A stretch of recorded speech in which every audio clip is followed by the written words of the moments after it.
I want to go down the line here with a short introductions of bios and then have you all elaborate your own biographies much better than I can possibly read. Megan Schroeder is Director of Performance Science for the Los Angeles Dodgers. In her role, she leverages new technologies to help understand how players can optimize their movement patterns for better health and on-field performance. To achieve this goal, her team collaborates closely with the coaching staff as well as medical and performance groups. Then we have Georgia Giblin. She's also the Director of Performance Science for the Detroit Tigers and oversees the Performance Science Department and is responsible for researching, planning, implementing performance science solutions, and works across multiple departments within the organization with the goal of optimizing player performance. To her left, we have Carly Fennell, who is the Director of Data Management for Player Health and Safety at the NFL. She is a trained biomechanical engineer with experience in footwear product development. After finding herself creatively limited as a product engineer, she pivoted into data science. And then she broke out on her own as a consultant in data science to some small and large brands you may have heard of, such as Lululemon and the NFL. And then finally, last but not least, we have Sarah Kessler, who is a performance data analyst with the Indiana Pacers. Her work involves working alongside the director of performance, strength and conditioning team, physical therapist, athletic trainers, and team dietitian to monitor athletes' health and performance. Are you ready for this? Oh, yeah. So this is everyone here is obviously very smart, but this is probably the most credentialed panel of the day. We have 4 graduate degrees, 3 PhDs. How about it? I would love to hear more down the line of how you transitioned from an academic background and how that has led you to your journey working in sports and data science. Yeah. Can you guys hear me okay? Awesome. Thanks, Tegan, and really happy to be here with everybody today. Yeah, my journey into sports, I didn't really know these types of jobs existed. And I think when I started in 2015, they didn't really exist. There weren't too many positions like the one I have now, probably none. And so I grew up playing basketball, playing softball. I had 2 older brothers who played baseball, big baseball fan growing up. And I studied biomechanics in school. I had experienced ACL reconstruction, and I was interested in like post ACL biomechanics. And so that's kind of how I got into that field, and really became passionate about data science and the process, and kind of had an aha moment that like sports could be the nice intersection of those 2 fields. And was fortunate to kind of go to the MIT Sloan conference and put my resume out there at the time when the Dodgers were forming their R&D group, and I've been there ever since. So I probably have a little bit of a different journey. I'm from Australia, and I did my exercise and sports science degree there. I think sports science in Australia is very popular, and there's a lot of courses that you can take. And I was very fortunate to be able to do my PhD embedded with a sporting organization. So I was able to complete that with Tennis Australia. So I had a bit of a different experience with my academia in that I was able to do my research, but also work with coaches and players on a daily basis. So I got the kind of applied aspect of it alongside my research, which I think really helped a lot in terms of that transition to professional sports. So I actually went from working with tennis to working in our Olympic Institute in Australia and working with some different sports there before coming over to professional baseball in the US. Yeah, so I think my path is similar to Megan's to begin with. I started in academia and was in biomechanical engineering, mainly because I love physics, math, and also am super into sports. I played a lot of sports as a kid. growing up, and my grandmother really laid the foundation for being a crazed sports fan. So took those sort of aspects and found biomechanics was a way that I could sort of scratch that itch. Started to realize that my path through academia, I wanted to apply myself more as an engineer and build products.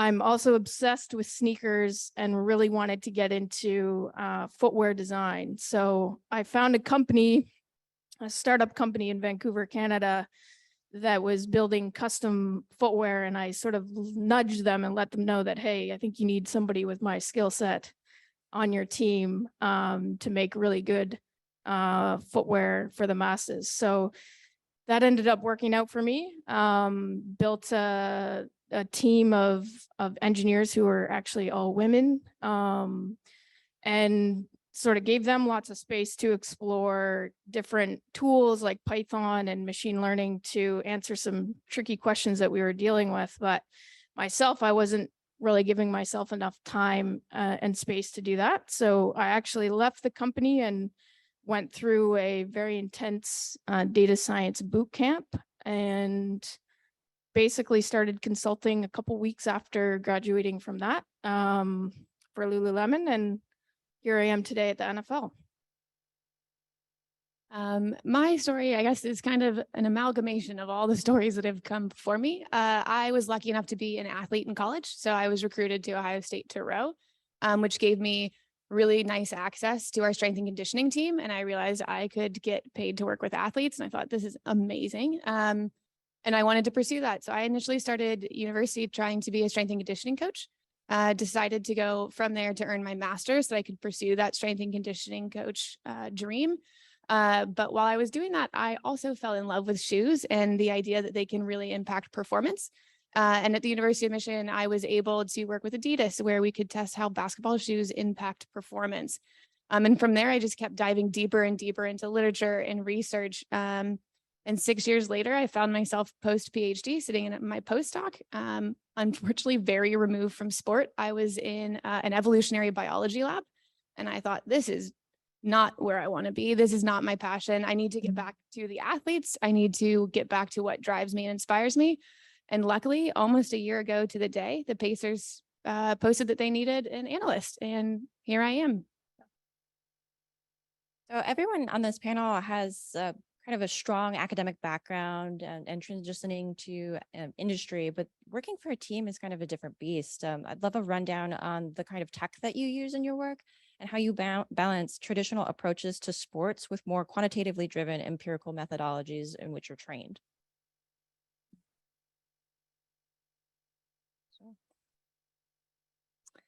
Yeah, I mean, we use a number of different things. It was kind of eye-opening when I started with the team. I had done some work with force plates in grad school and motion capture. And in academia, you're kind of scrapping for money. Like, I wanted to get new like reflective markers, and they're like $10 each or something. And it was a hard sell to get a new like set of replacement markers. And working for the team, in 2015, we didn't really have a lot of that type of technology. And so I was able to like bring ideas and had the financial support to like actually be able to like buy new force plates and like bring all that stuff in. And I was just like, wow, this is really nice. So, we've kind of evolved from there, and we do a lot of work with cameras, computer vision, things like that. And yeah, we get a ton of data, which is really nice. Your PhD was funded by Tennis Australia, which is kind of a different model to the American academic approach for sports and performance science. How has that affected your approach to your role? I think it's been hugely beneficial, actually. So one of the challenges I think in sports science and biomechanics is, taking what you learn in academia and research and actually applying it in a professional setting. And so there's a lot of differences, budget, included, but some of the things that you have to learn to kind of give up in professional sports, I think, is challenging. So in research, everything's trying to be gold standard or held to the highest standard. And in professional sports and performance science, that's not always possible.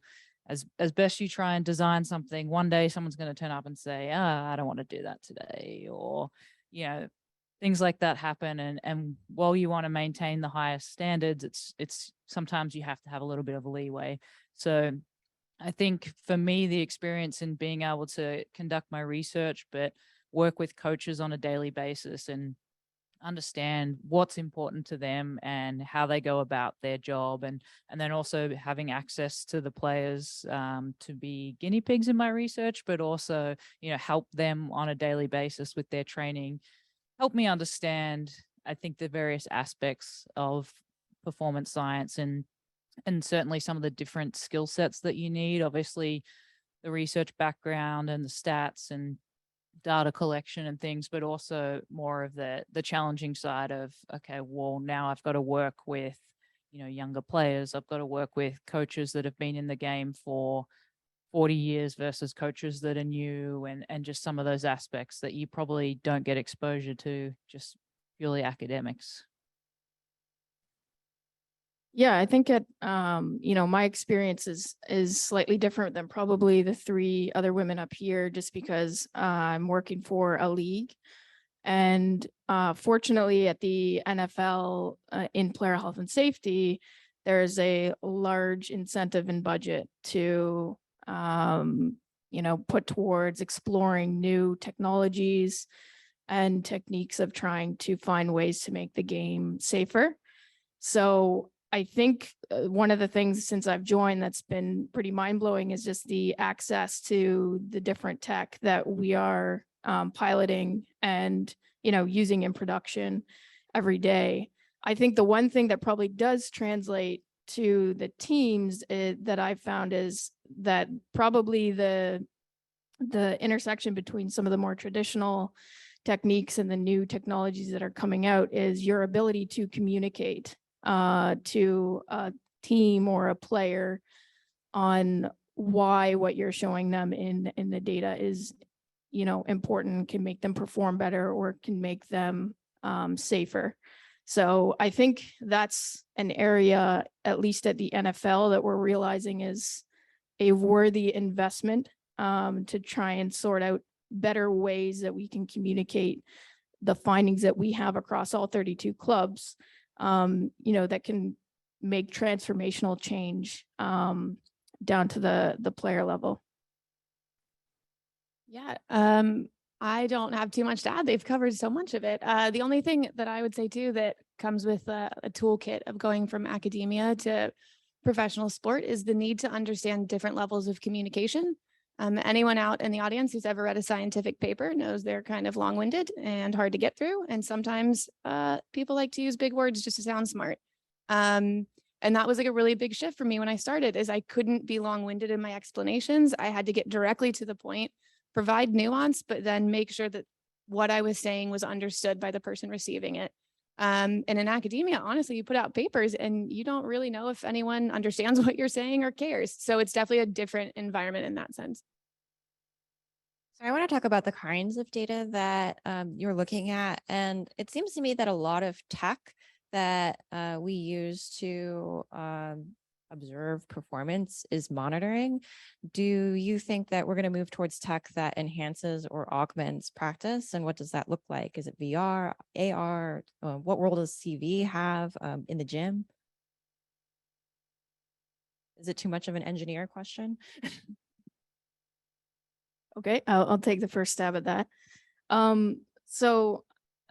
Maybe I'm not the best to take the first stab, actually, not being on a team. But I do think that there's a lot in terms of video that it's just such a rich data set that there's a lot that you can do with it. The one thing I will say from a league standpoint that we run into is there's a lot of sensitivity around the access of information that's coming off of a player. So we have to be very sensitive and collaborative with the Players Association on not collecting data to collect data, but to collect information that we're all agreeing makes the player safer, perform better, and doesn't, create any insecurity on their end. I would add to that in terms of augmenting practice. I think that I come from like a load management background. And if I were to step in and say to the coaches, oh, load's hitting high, like we need to actually change what we're doing here, I think I'm not sure that we have the buy-in yet from everybody about the tech we're using, if that makes sense. Like to get to the heart of it, if we're going to keep introducing newer and newer tech and try and use it to augment practice, we got to make sure that we're selling the benefit of that. And at least from where I'm sitting, I'm not sure that we're ready to do that, at least from my chair. So I think that we've moved a little bit from monitoring to performance, at least in baseball. Like baseball's gone through this explosion in tech recently, and I think most sports probably have. However, we're now looking at things in game that we've never previously been able to look at. So a lot of the player tracking data sets that you guys have been working with now include things like biomechanics. So how the players are actually moving. So this data and the tech is relatively new to in-game. So I think at the moment, we're probably going through a phase of collecting enough data to understand really some of the impacts that this can have on performance. But I do think we're moving in that direction. We have now the capability to link sort of practice data to in-game performance. In terms of the VR, it's something that we've explored a little bit in baseball. Obviously, it would be really nice if you could sit there and practice hitting against the player or the pitcher that you're going to face that night. I do have questions over validity and whether it's actually there yet. And I agree that I don't think it particularly is there, but I do see that potentially in future it will be close enough, and you will have the ability to practice without actually physically practicing at some point. Yeah, I think a lot of this already been said, but in baseball in particular, they're playing 162 games and you have spring training, but then during the season, there's really not like formal practice per se. Like you have, BP, guys are throwing bullpens, et cetera, but you're getting ready to play the game that day. And so the explosion that Georgia mentioned of in-game data, especially on the biomechanics side, has been incredibly valuable for what we do. That we've all touched on this a little bit, but I want to drill in deeper into the topic of wearables and how do you reconcile data from in-game versus in practice for when you're evaluating performance? I'll say we're very lucky in the NBA because our systems are consistent between the two. So in terms of wearables, it's a very easy one-to-one kind of comparison. But anytime if we bring in IMU wearables and we're trying to generate a new data set with a player, we tend to use the NBA regulated data to try and cross-validate. So then we can move away from their chips and start using our own tech and using more IMUs to get 3D motion capture without the markers, if that answers your question. So we don't really, MLB, I guess, approves certain wearables for in-game. Players don't always like to wear them. However, at the minor league level, the players don't have an option. So if the team mandates that will use a wearable, they will use said wearable. However, at that level, sometimes it is challenging to link that practice data, the in-game data. So we don't necessarily have all data feeds and streams available at all levels. So at the lower levels, we have academies in the Dominican. So you could imagine the technology that we have available there is very different to what we have available in our big league park in Detroit. So for us, some of those challenges are, okay, some of the tech that's available that we use with our players in the Dominican Academy, for example, some of those accelerometer-based, swing trackers, how does that compare with data that we get from, markerless motion capture in our stadium? So I think one of the things that we run into at the league level at the NFL is every club has different resources, and so there's a different emphasis on the technologies that are brought in to each club. So that can be challenging at times. There are a number of different kinds of wearables that we use at the league. So the practice and in-game GPS style player tracking systems are fairly synonymous between practice and games, which is helpful. We do have specialized sensors that some of the players are wearing that are embedded in their mouth guards to get at the amount of force and accelerations that the head is experiencing during certain kinds of contact. Again, I think this information is, closely guarded. The league actually has no access to that kind of information, and any information that's being generated by a player during practice is not accessible to the league, but is it accessible to third-party researchers that are aiming to improve safety in some way. Yeah, and for us, our usage of wearables, I would say, is somewhat minimal. We look at it in very particular use cases when, like, a player is working on a specific thing with a coach, and we can provide, something in real time to kind of drive a coaching session. That's where we kind of see the most value out of those things. As we've kind of touched on before, like with baseball, we're very fortunate in the optical tracking that we have, that we do get a lot of data that we can then compare to game. But yeah, comparing between systems is very tricky. So in your roles, what exactly is the difference, or is there a difference between optimizing for player performance and optimizing for winning?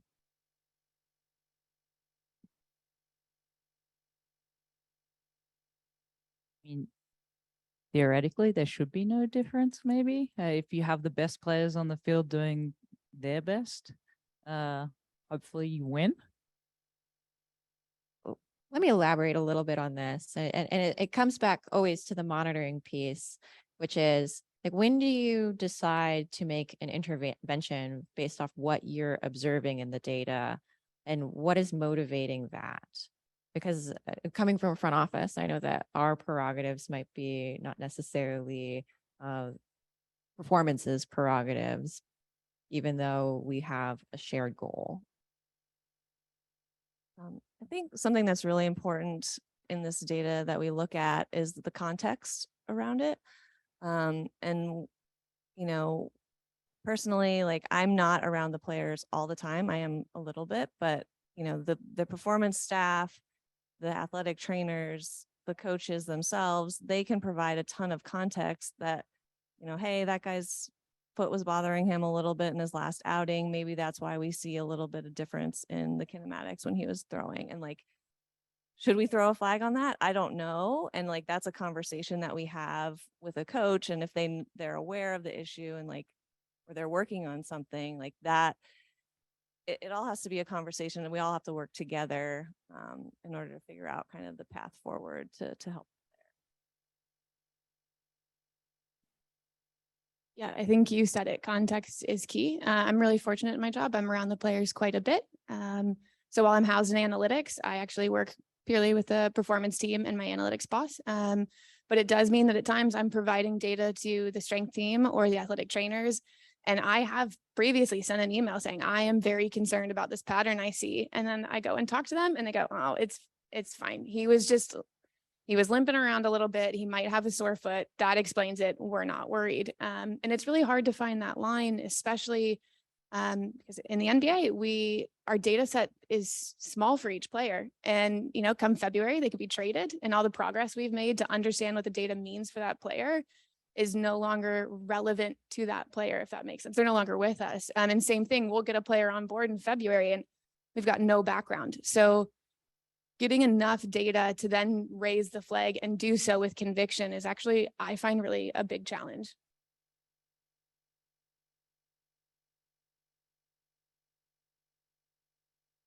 So a little bit more about how, because you all have the closest interface with athletes of, I think, any of the panels today, and how can your work improve and reinforce skill acquisition?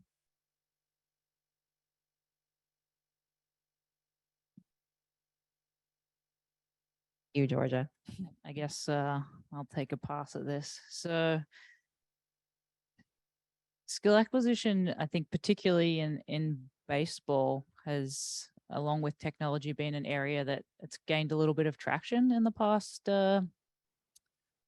couple of years. And I do think, baseball is a bit of a traditional sport in the way that, we practice, and just historically it's a very traditional game. And I think there's been a little bit of research lately, that's suggesting that perhaps our practice methods don't reflect the situations we face in the game, and that we're not exactly designing representative practice. So I think, a really good example of it is BP, as Megan said. Like, we don't really have a lot of practice during the day, but we'll take BP, and BP is, you could probably hit BP. I mean, it's not overly challenging, yet that's what we do to get better at hitting.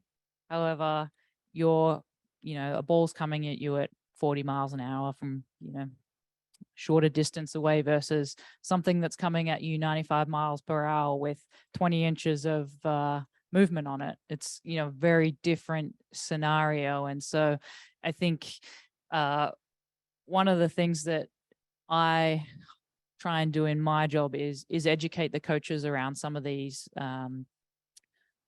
things that potentially, could be improved. And then also from like the player perspective, sometimes they like to be challenged, sometimes they don't like to be challenged. And so, obviously if we get a little bit of traction with the coaches and we mix things up, and, maybe we do something other than BP, and we have two machines set up and they have to hit alternating curveballs and fastballs, they don't necessarily like that because they fail.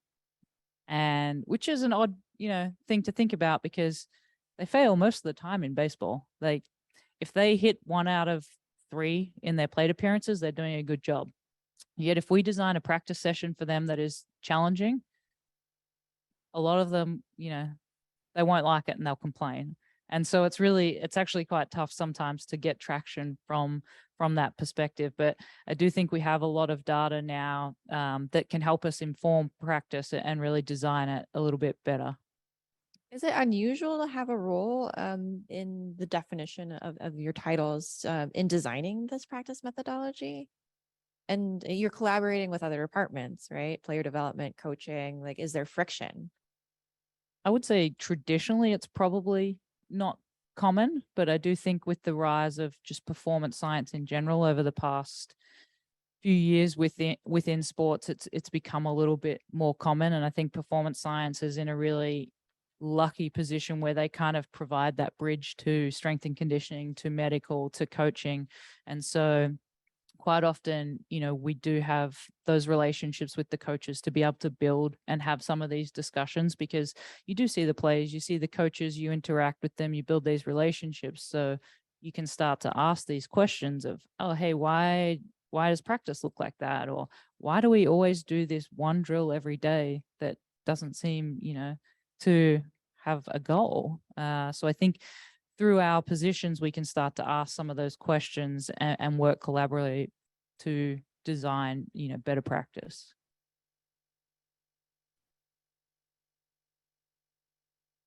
Sarah, Megan? I'm not going to add anything to that. That was beautiful. That was really, really good. Very It's a well tough said. follow-up. But how about in basketball, Sarah? Again, this probably comes from my being so new to the NBA, but girl, I stay in my lane and I try not to branch out of it too much. So we obviously have coaches that help with skill acquisition. One dream of mine is to introduce 3D motion capture so I can help them quantify how that's going and if the player's getting better or worse, similar to what we have in baseball. But I think we're still just like a year or two away from that. And when that happens, I'll come back and tell you how it goes.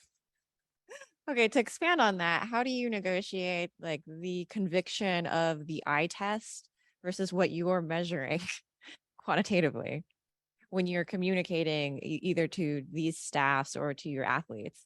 Yeah, that's really hard. And it's definitely been brought up to me before, which is, we don't need you guys to quantify this. I can just see it with my eye. It's a bad shot. And you're like, well, yes, but what you measure is what you can change. And that's always what I try and tell them. Without measuring it, we don't actually know if it's getting better or to what degree it's getting better. And I think rate of change is really important when it comes to how quickly you're trying to implement a different strategy.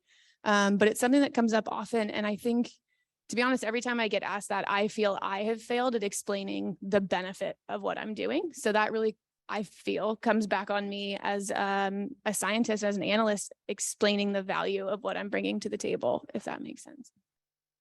I think the rate of change comment is a really interesting thread to pull on too, because in professional sports, every team's trying to have that edge. And so if you're able to move a little bit quicker, uptake, new technologies at a faster pace and have better insights, then you're gonna have a slight edge.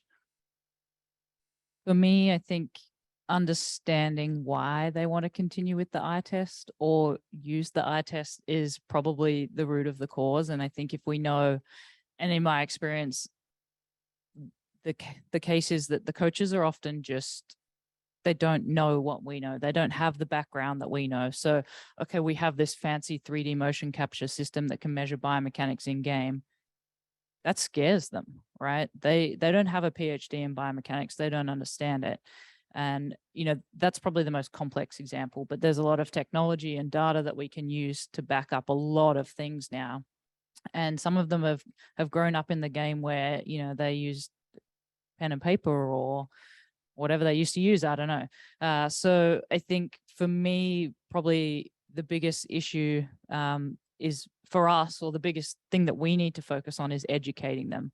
Because if they understand what we do and the data that we're using and how it can help them, they're going to be more likely to use it. I think that a lot of the roadblock sometimes is that they're just scared that we're going to tell them that they're doing a bad job, right? Or that they're wrong, which is completely false. We're using the data to back up exactly what they see. And so I think that messaging just needs to be very clear, and we need to help educate them as best we can. Yeah, the education piece, I want to echo that point because it's something that my team has really been focused on. And I think that's led to a lot of trust with our coaches and back and forth communication that we didn't always have. We spend a lot of our time, spring training, off season, and camps throughout the year, like having these like education sessions, whether it's like a presentation or, getting into small groups and just talking through and going over reports and really getting our coaches like familiar with the data and like able to ask questions and kind of have a back and forth with us. It's been really important. Ooh, can I just add on to what Georgia said? The one thing too that I think we're up against in the education component is there might be an instance where a coach thinks they're affecting change and the data disagrees with that. But I think like it's in science, we still say no result is a result. And this isn't an evaluation of their skill. Is this technique working for this particular player? It's not, are you a good coach? And I think that's something that often gets lost. The fear is that they think they're impacting change. We say, well, maybe not. And they think that we're then saying you are bad at your job. And in reality, we're saying we need to try a different technique with this player. And I think that's a part of the education that's really necessary. So I think one of the biggest themes here is the skill of how do you communicate really complex subjects and really data intensive subjects in a simple and elegant way to stakeholders who may feel that like maybe like their methodology is under siege, or like this might be information that like I find personally harmful. What are some of your strategies for creating a structure for education? I think one thing that I try and do is really understand why or how somebody is successful, and trying to work with them to provide tools that allow them to see more success or continued success is a way that you can sort of hone your messaging and when you're trying to communicate something. Yeah, I think like feedback and kind of constant iteration is really the way that works. And like I mentioned, we've done presentations, but we've seen the most success with the small group or even one-on-one settings with coaches, because you get a group of coaches in a room and you ask like, hey, do you guys understand this? Nobody's gonna be brave enough to say, oh, I don't know. I don't get it. But you talk to them one-on-one and like you start to get them to ask you questions, and you can really start to see where, as an analyst, this report that I put together maybe it's not landing. And I can make those adjustments and kind of work with them to get to a better result.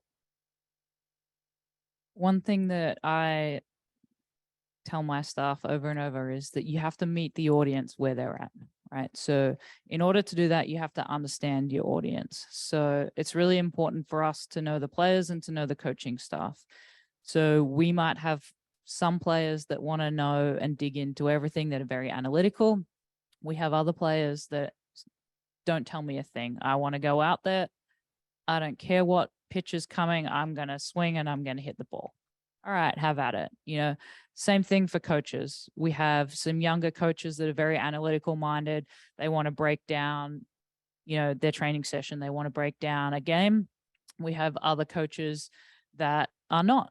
And so if we are trying to introduce technology or reports to those coaches that are not analytically minded, well, we're going to go about it very differently than we are to some people that have experience. So I think it's really important, whatever you're doing, is just to understand who you're pitching it to. Yeah, I think you guys covered it. The only thing that I would add, which I think was already stated, is just I'm still learning how to do the communication. I'm still approaching it, unfortunately, a little bit too hard and heavy, like a researcher would do. And I'm sending out emails that are maybe not being received well. And so the lesson I've learned is nothing beats face-to-face communication if you can swing it, especially because I can't possibly get all the nuance of the data into an email that isn't like a book length. So talking in person is what I have found to be the biggest change that I've had to make that's been very beneficial.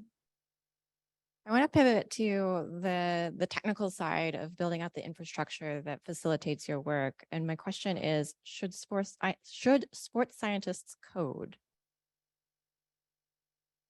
I think so, for like what it's worth. I think so. I think it's a useful tool. That being said, it wouldn't exclude you from going for a job. I'm happy to teach anyone to code if you're the kind of person that works well with athletes and gets on with people. I think it's something you can learn on the job, but I think it is something that is a skill set that is necessary. It helps you dive into the data in a way that I guess I haven't been able to do outside of the coding language. Yeah, I would agree with that. I just to kind of add on and give an example. One of the people who joined my team a couple of years ago, he had transitioned over from the player development side. He was at an affiliate, kind of day-to-day grind. He had a background in economics, I think, but not like any technical coding or anything like that. And he very motivated, transitioned over to our team. We kind of envisioned him to be like, going out to affiliates, helping assist with data collections and things like that.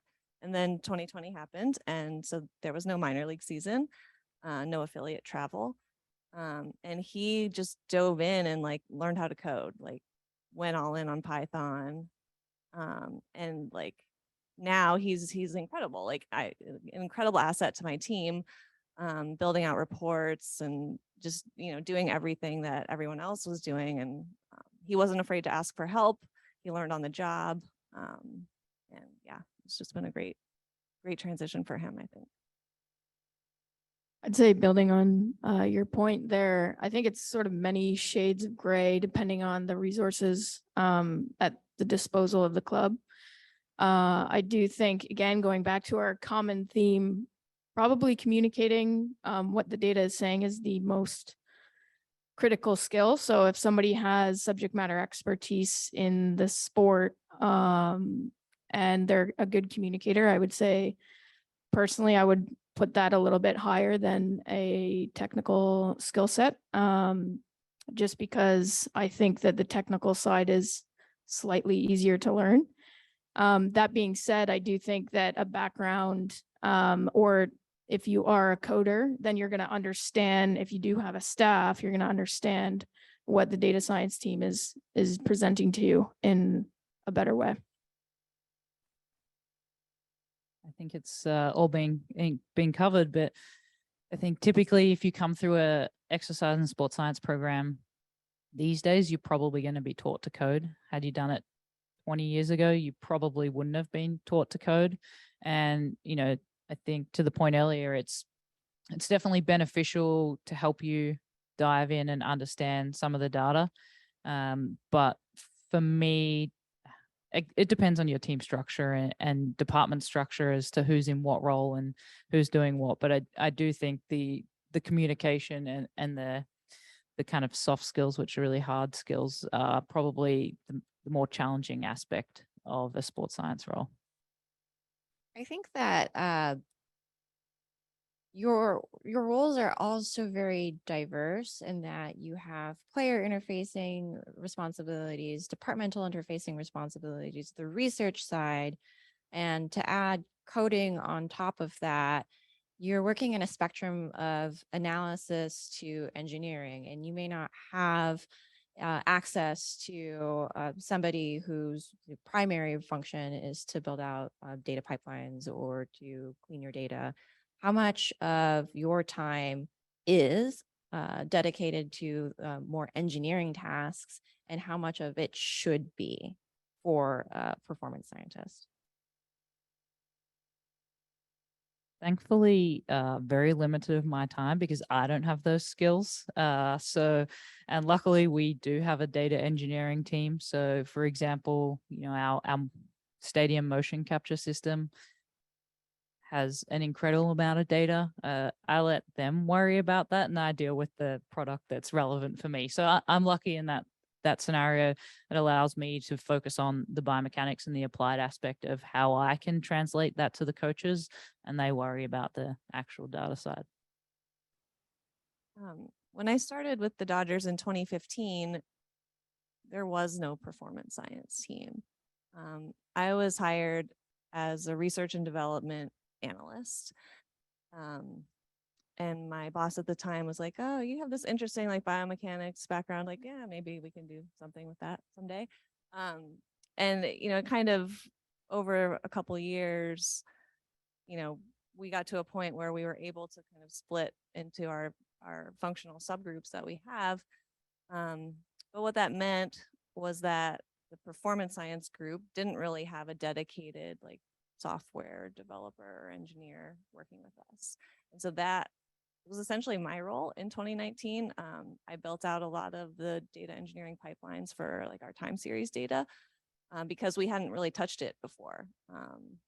We were a new R&D group in 2015. And so building out all of the other other baseball data infrastructure was kind of priority number one. Fortunately, now we were able to hire a dedicated like developer data engineer resource that works exclusively with performance science. And so thankfully, I don't have to do that data engineering pipeline work anymore. We just hired a data engineer and it's great. It's going to be life-changing. I am having to learn SQL. I'm really bad at it. So that's the downside, is time now spent not trying to manage data is now time spent learning how to code in another language. So again, you can learn on the job. But I'm really excited. I think it's going to make looking at the data a lot easier when it's not our job to try and just keep everything organized. So in 5 years, what's the modern performance scientist stack look like? What are you going to write for that job description? Is it leaning more performance and biomechanist background, or is it going to lean more towards data science? Can we have a whole department, not just like one person? That's a big unicorn. We're dreaming here. Yeah, that's a tough one. I don't think you can have it all and do a good job. I mean, It's tough, right? So I think we need all of these aspects that we've touched on. We need data engineering. We need dedicated analysts. You need a biomechanist who understands what the data actually means. You need people that can be player facing and convey those messages and that data to coaches. So you really need a lot of skills, and maybe one person can achieve all of those. I don't know. But I do think that's tough, and probably the smarter move is structuring your department and resources in a way that you can kind of access all of those needs with multiple people. I'm going to wholeheartedly agree with that. Perfect answer, 10 out of 10. Don't really have anything else to add either. I think having a diverse team with different skill sets is incredibly important. 'Cause even if you did find that unicorn person, like there's only 24 hours in a day. Like they can't possibly do, everything that's required. So definitely diverse group. Well, I appreciate the rallying cry for software engineering. Thank you very much. With that, I want to turn over the mic for once to the audience and open up a Q&A.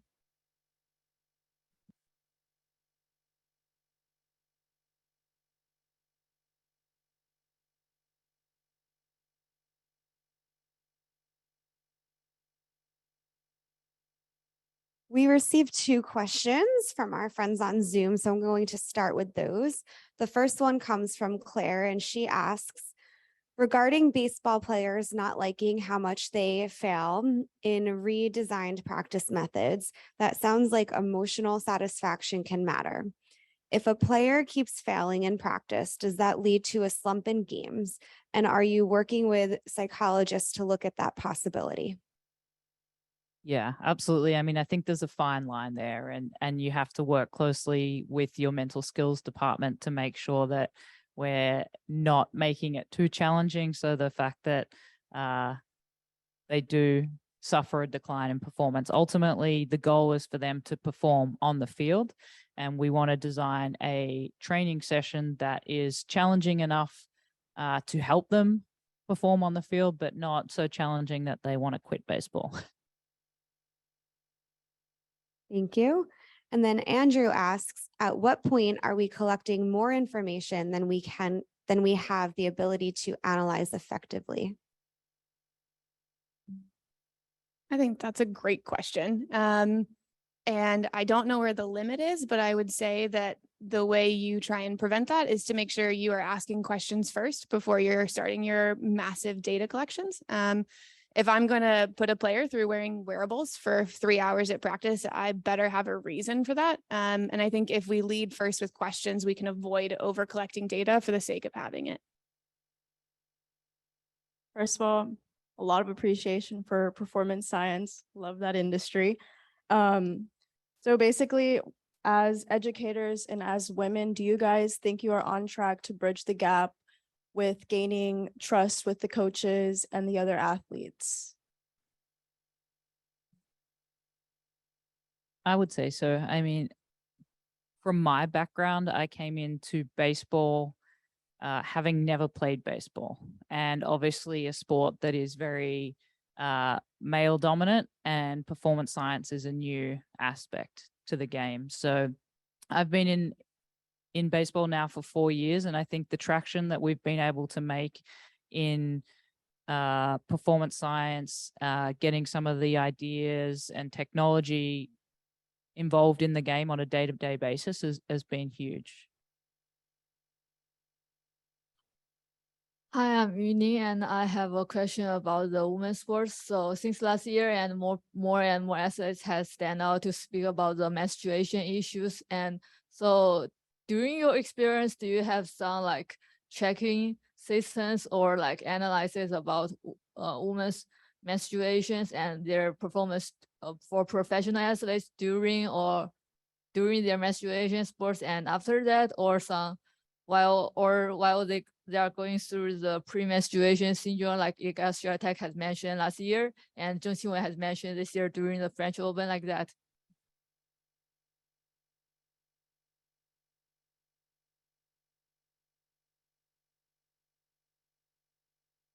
I don't think any of us have looked into that, but it's a really good question.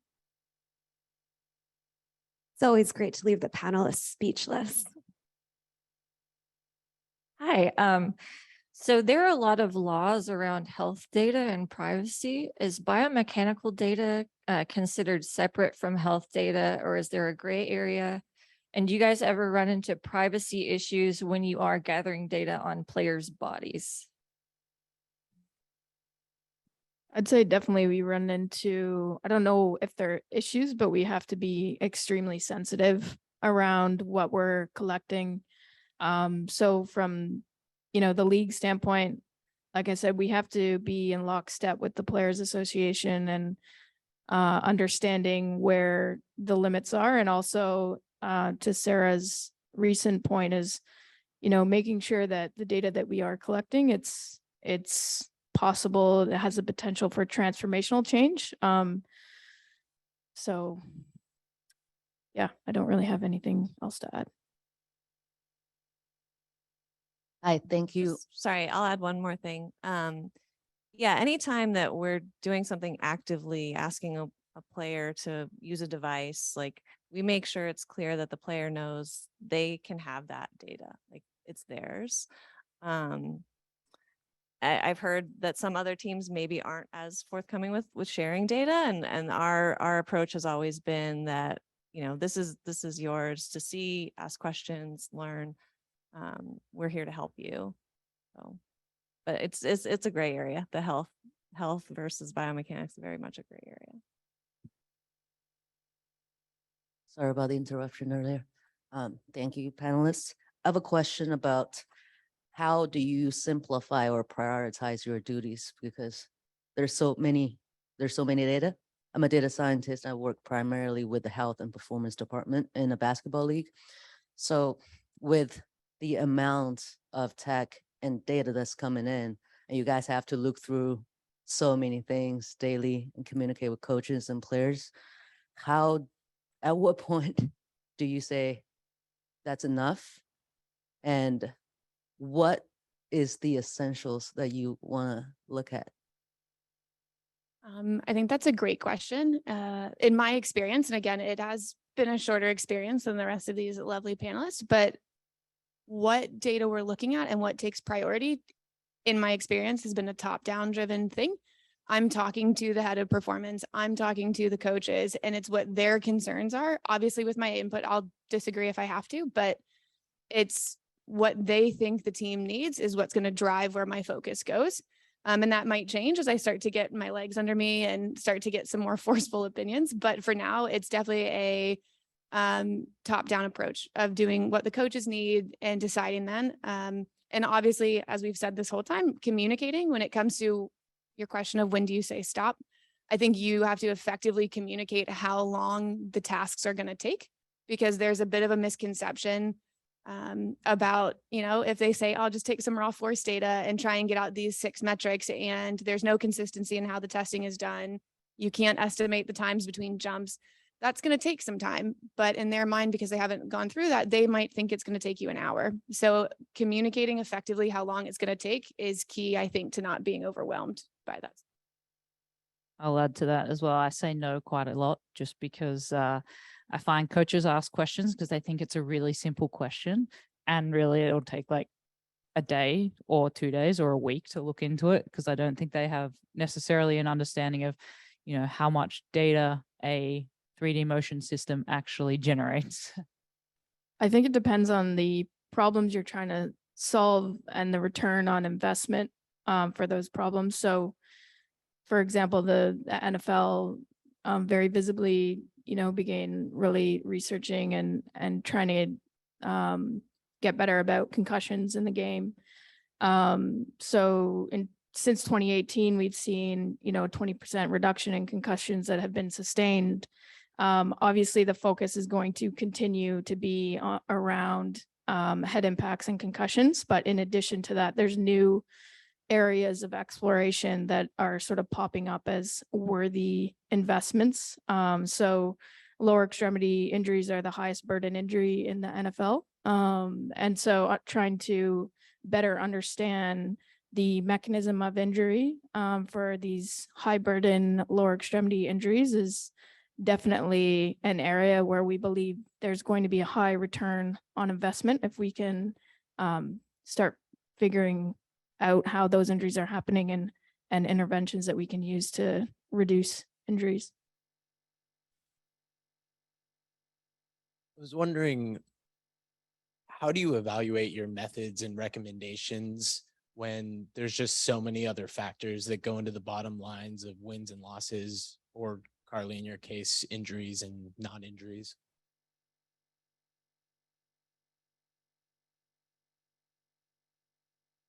That's a tough question. I guess if we had the answer, we'd probably be winning a lot more, or have a lot less injuries in all of our sports. But I mean, I think the only thing you can do is just continue to evaluate, and sometimes that's really challenging because you kind of get stuck in the moment and you forget to look historically at, okay, well, last year this was my process. You know, did we do any better than previously? Are we doing better than, you know, the league average or other teams? And so I think really the only thing you can do is continue to like criticize yourself and double check, you know, whether your methods and processes are, you know, continually improving and you're open to improvement. I don't know that really answers your question. Sorry. I think it's also tricky because there's not a lot of transparency across clubs on various systems that different teams use to achieve success.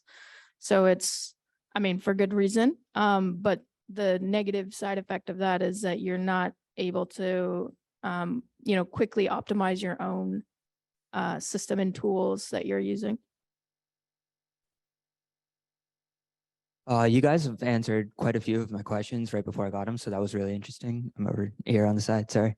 One thing that I noticed is you guys are all from like higher academic backgrounds, and I wanted to ask, how have those been viewed by your teams and your stakeholders? Because sometimes I've had it be kind of a positive, oh, we want the student mindset, and other times it's been, oh, you're just a student, you don't really know what you're talking about, this is how it works in the real world.